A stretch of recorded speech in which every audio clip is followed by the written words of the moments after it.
So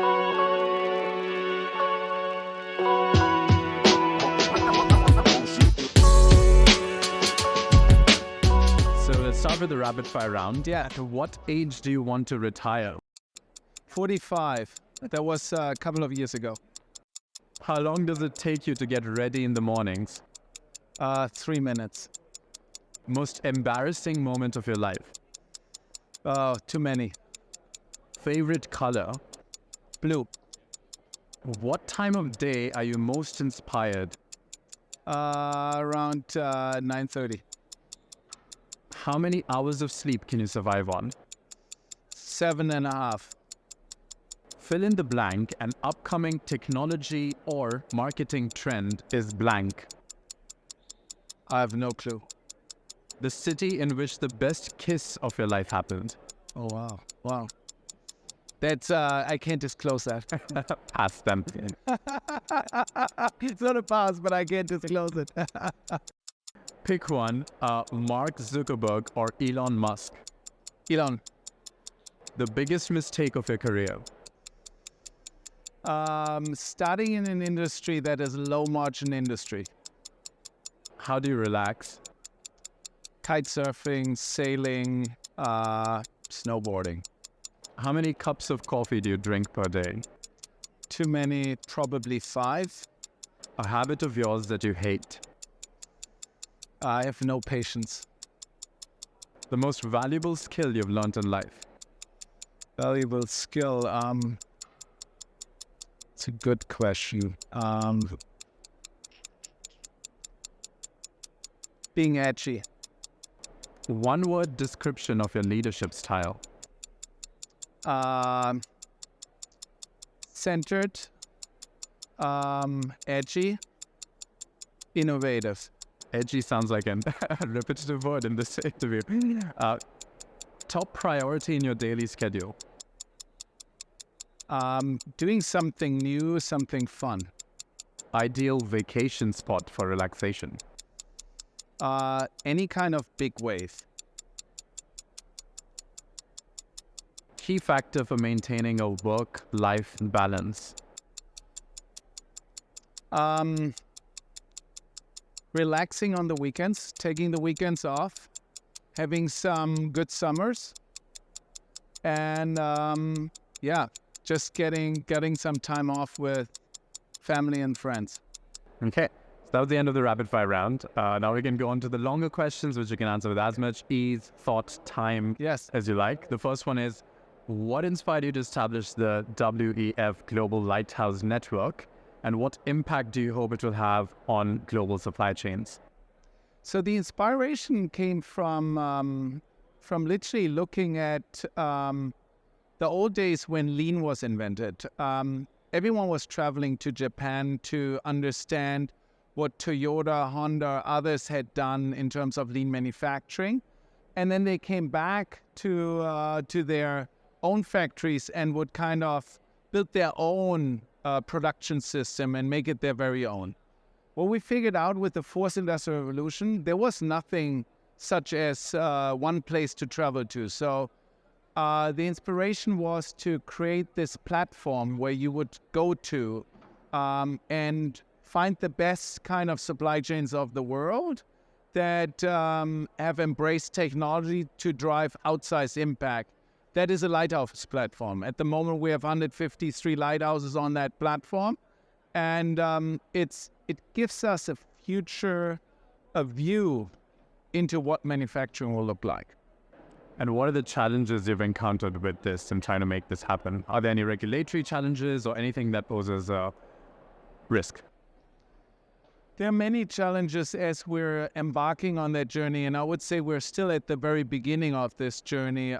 It's leadership challenges, staying focused, like literally planning ROI back and connecting it to the business strategy, the entire change management that is needed to bring in these new ways of working that augment the frontline and the workforce.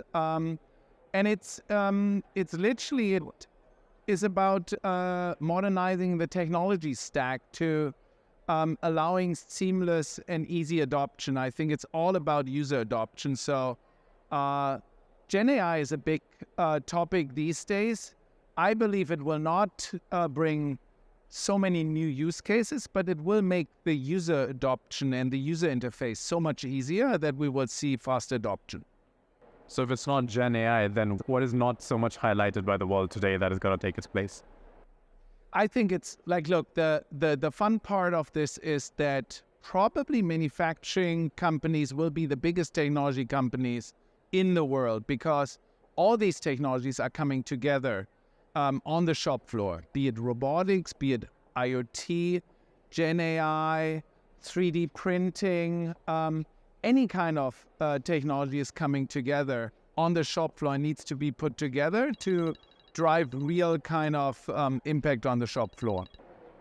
So your expertise spans various industries from technology to consumer goods. How do you approach implementing Industry 4.0 technologies differently across these sectors? Excellent question. So we found that it doesn't matter really in which industry you are. That's why we set up the World Global Lighthouse Network with the World Economic Forum, industry agnostic. So we have lighthouses. A big portion comes from advanced industry, electronics industry, but then there's also a big set from consumer product group companies, CPG, from life science, from process industry. So it's going across. I think the learning is really cross-industry. Of course, every industry, but even every factory and every company has different goals to achieve, be it agility, sustainability, quality, productivity, or workforce engagement. And as such, it always depends on what you want to achieve and how do you put that together. Is there any memorable non-tech adoption of this that you can talk about today with a particular company, anything that comes to mind?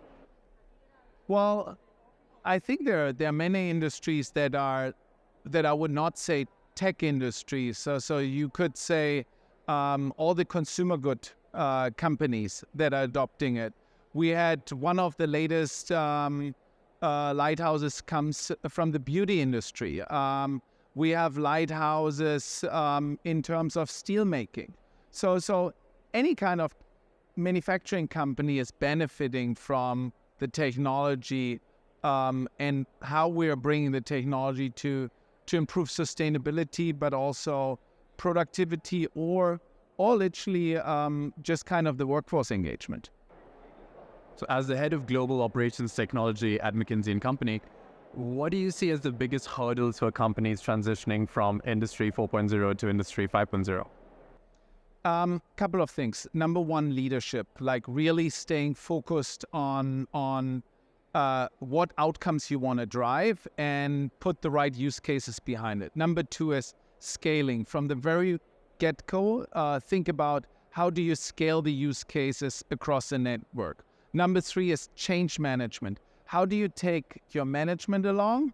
And then how do you kind of get user adoption with your workforce? And then lastly, I think it's about modernizing the tech stack in a way that you're not running too fast ahead. You want to do this in a self-funding way, and you can do that.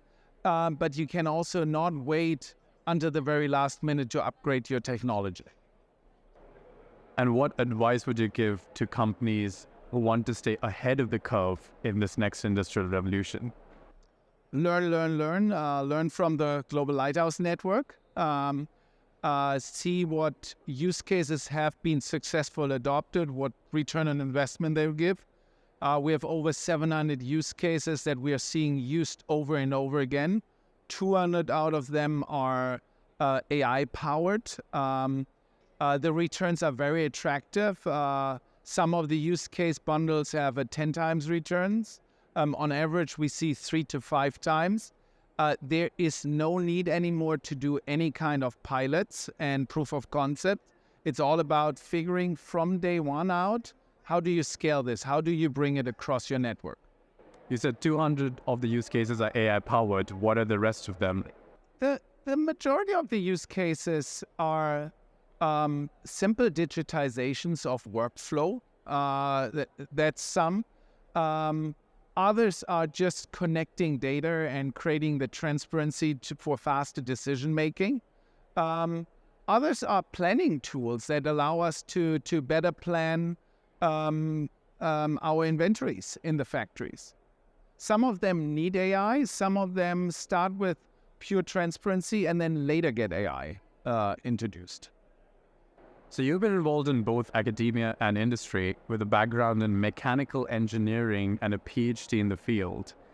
How do you see the role of academia evolving in shaping the future of manufacturing at Industry 4.0? The PhD is a couple of years now ago, but I'm still very connected to research and to academia. I would say bluntly, at the moment, we need to figure out the innovations that we have there. How do we adopt them and how do we bring them to work? Rather than trying to innovate something new. But to do that, I think there's a lot of research needed to figure out what is holding us back on user adoption. How can we simplifying user interfaces? And how do we make literally technology work more seamless together? So that's where I believe the research can really help because it's all an adoption game. And what do you think universities can do or research institutions can do to better prepare students for the demands of Industry 4.0 and beyond? So I would say twofold. I think they have a really big mandate in terms of upskilling our new engineers, the next generation of engineers. They need to learn very different stuff than I have learned when I did my mechanical engineering studies. Now they need to understand robotics. They need to understand AI. They need to understand IoT. They need to understand how these things work together. They need to work with 3D printing. So all these technologies they need to understand, but they need to understand in a systems engineering mindset how they are coming together and how they are creating value. I think that's a huge upskilling that we need to do with our future engineers. I think secondly, I think there's a lot of inspiration needed that we bring more students into engineering classes. And then thirdly, I think, as we talked before, there is some research that still needs to happen to further drive adoption and user adoption. So given your leadership role in McKinsey's technology ecosystem for Industry 4.0, could you elaborate on the key components of this ecosystem and how it supports clients in their digital transformation journeys? Well, the key components are, from the get-go, we need the tech industry to come up with the right technology that's easy to use. I think that's part, and there's an entire technology stack that's needed. Secondly, I think we have the entire need for upskilling of the workforce, but also of the management that needs to happen. That can either happen in the universities, but it also needs to happen literally on the job in the company. So there, the private sector has to play a big role. And then we need to drive the digital transformation, and that's literally has to happen out of the private sector. Now, the public sector plays also an important role to bring in kind of the right boundaries and how do we use, for example, in a responsible way, Gen AI, how do we set the right boundaries with data privacy and things like cybersecurity. So it's a play of private, public sector, academia, technology companies that's coming together. So let's pivot to what your typical day at work looks like. So you wake up in the morning and then? I wake up in the morning, get a cup of coffee. Typically, I try to do a couple of the bigger problems I try to solve in the morning when I'm still fresh. Then after lunch, I'm doing the majority of my meetings. And then I try to do at the end of the day, not at the beginning of the day, all the emails and all that stuff. And then it starts over again. How many meetings would you say you handle per day on an average? It's a wide variety. Sometimes it's 3 to 5 meetings. Sometimes it's 20 meetings. It really depends.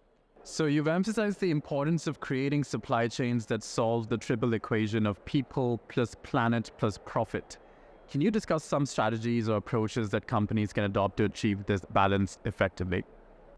Yeah, so I think it's really interesting because back in the lean production days, there was kind of this question around whether you need to reduce your quality to have cost savings. And Deming came out with that and said that equation is flawed.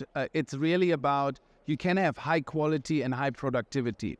I think today we're at the same point with the digitization. I think it's quite fun to see that you can be more productive and more sustainable and at the same time do something for the workforce, because the digital technology below is literally kind of very similar. So the digital stack, but then if you put intelligently the use cases on top, you can literally achieve all of the three at once.